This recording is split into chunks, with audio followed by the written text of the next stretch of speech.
किसान भाइयों, आज हम बात करने वाले हैं धान की फसल में इको के इस्तेमाल के बारे में।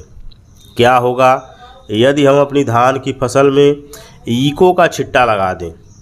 इको सुमिटोमो जैसे अच्छी कंपनी का एक ऑर्गेनिक प्रोडक्ट है। इसमें इनोवेटिव ऑर्गेनिक प्लांट सप्लीमेंट है, यानी कि यह ग्रोथ प्रमोटर्स की तरह कार्य करता है। इसमें ह्यूमिक एसिड है 38%, समुद्री घास द्रव्य है 26%, विटामिन्स है 19%, अमीनो एसिड है 10%, मायो इनोसिटोल है 5%, सूक्ष्म जैविक किण्वित द्रव्य है 2%। तो आप देख सकते हैं कि इसमें ह्यूमिक एसिड भी है, समुद्री घास द्रव्य भी है, विटामिन्स, अमीनो एसिड, मायो इनोसिटोल और सूक्ष्म जैविक किण्वित द्रव्य भी है। तो बहुत सारी चीज़ों से मिल करके बना है इको।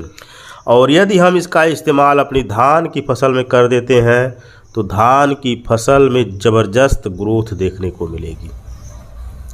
वहीं इसके इस्तेमाल से पौधे का जो जड़ होगा वह ज़्यादा दूरी तक फैलेगा और गहराई में भी फैलेगा, जिससे जो भी पोषक तत्व हम दिए हैं, चाहे हम डीएपी दिए हैं, चाहे हम सल्फर दिए हैं, चाहे जिंक दिए हैं, चाहे यूरिया दिए हैं, सबको यह खोज करके पकड़ करके जो है पौधे को उपलब्ध कराएगा। कारण कि जब जड़ का विकास होगा, जड़ें गहरी फैलेंगी और काफ़ी दूरी तक फैलेंगी, तो जो भी इस पोषक तत्व इन जड़ों को मिलेगा तो निश्चित तौर पे वह घोल करके हमारे पौधे को उपलब्ध कराएंगे। और यह डीएपी की दक्षता को बढ़ा देता है।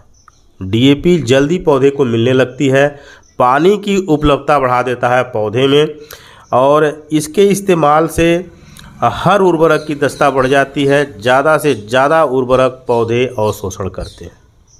पत्तियां बिल्कुल एकदम हरी हो जाती हैं, पौधे तने के मजबूत होते हैं, और यहाँ तक कि यदि हम धान में इसका इस्तेमाल कर देते हैं तो धान के पौधे में ज़्यादा कल्लों का फुटाव भी होता है।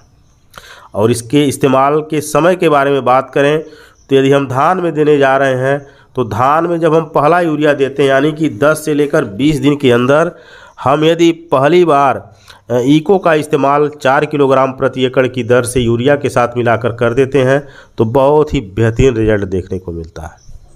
वास्तव में देखा जाए तो इसके कितना रिजल्ट हमें लगता है कोई ऑर्गेनिक खाद नहीं दे पाएगी, क्योंकि इसमें ह्यूमिक एसिड भी है, समुद्री घास द्रव्य भी है, विटामिन्स भी है, अमीनो एसिड भी है, मायो इनोसिटोल भी है, सूक्ष्म जैविक किण्वित द्रव्य भी है। तो इसका रिजल्ट बहुत अच्छा देखने को मिलेगा आपको। और दूसरी बार इस्तेमाल के बारे में बात करें तो जब आप दूसरा यूरिया देते हैं, यानी कि 35 दिन की फसल में आप दोबारा यदि इसका इस्तेमाल कर देते हैं तो बहुत ही भयंकर रिजल्ट आपको देखने को मिल जाता है। जब फसल में फुटाव होगा तो बालियां भी काफ़ी लंबी दिखेंगी आपको, दाने भी बहुत अच्छी तरह से भरेंगे और फसल बिल्कुल एकदम हरी होगी। पत्तियां भी जो है काफ़ी चौड़ी होंगी और पौधे में पत्तियों की संख्या भी यह बढ़ाता है और पौधे में क्लोरोफिल की मात्रा बढ़ा देता है, जिससे प्रकाश संश्लेषण की क्रिया तेज हो जाती है।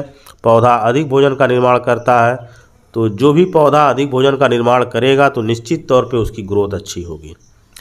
और वहीं यह उपज भी बढ़ाता है और उपज की गुणवत्ता को भी बढ़ाता है। तो जड़ का बेहतर विकास करता है, जल उपयोग की क्षमता को बढ़ाता है, फसल की ज़बरदस्त वृद्धि करता है और पौधे में अधिक कल्लों का फुटाव भी करता है।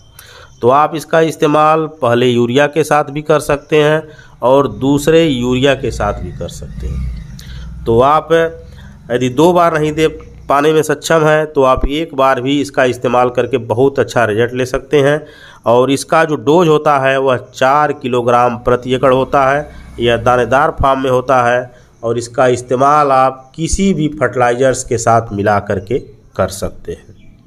तो जो भी किसान इसका इस्तेमाल धान की फसल में किए हैं या करने जा रहे हैं तो निश्चित तौर पे ये हमारी गारंटी है कि इसका रिजल्ट उन्हें बहुत अच्छा मिलेगा और पैदावारी तो बढ़ेगी ही बढ़ेगी, साथ में फसल की ग्रोथ भी काफ़ी देखने लायक होगी। फसल लास्ट तक एकदम हरी बनी रहेगी, किसी भी तरह की बीमारी भी इनकी फसल में देखने को नहीं मिलेगी। वास्तव में एक बहुत ही गजब की चीज़ है। यदि आप इसका इस्तेमाल कर लेते हैं तो इसका रिजल्ट बहुत अच्छा देखने को मिलेगा, क्योंकि वह सारे तत्व मौजूद हैं जो एक पौधे को ज़रूरत होती है। और वहीं यह इसके इस्तेमाल से मिट्टी की गुणवत्ता में भी सुधार होता है, यानी कि इस मिट्टी की उर्वरा शक्ति भी बढ़ती है। तो हमारी मिट्टी के लिए भी काफ़ी शानदार काम करता है और फसल की ग्रोथ भी करता है। तो बहुत अच्छी चीज़ है। यदि आप धान की खेती करते हैं और इसके बारे में आपको जानकारी है तो इसे दे करके निश्चित तौर पे आप धान की फसल की अच्छी ग्रोथ करा सकते हैं। तो किसान भाइयों, जानकारी कैसी लगी कमेंट में ज़रूर बताएं। अगले वीडियो में एक नई जानकारी लेकर फिर मिलेंगे। तब तक के लिए धन्यवाद।